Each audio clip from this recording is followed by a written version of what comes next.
मोदी साहेब तुम्हाला न्याय देऊ शकत नाही, संसारी माणूसच तुम्हाला न्याय देऊ शकेल.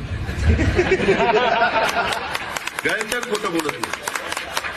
अहो, जो संसारच करत नाही त्याला घरी गेल्यावर मी समजा प्रदीप, आप्पासाहेब, दत्ता, प्रवीण हे सगळे जण किंवा सुभाषराव आम्ही घरी गेल्यावर गॅस सिलेंडर वाढला, बरं आला गिळायला, बघा गॅस सिलेंडर वाढला, पेट्रोल जास्त झालं, बघा आज पैसे पुरले नाही, महिन्याचे पैसे 20व्याच दिवशी संपले.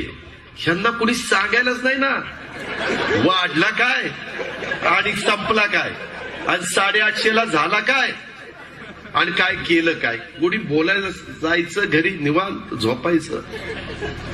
एकटा जीव सदाशिव असा दादा कोंडकेंचा चित्रपट होता. आपली झाली पांडू हवालदार.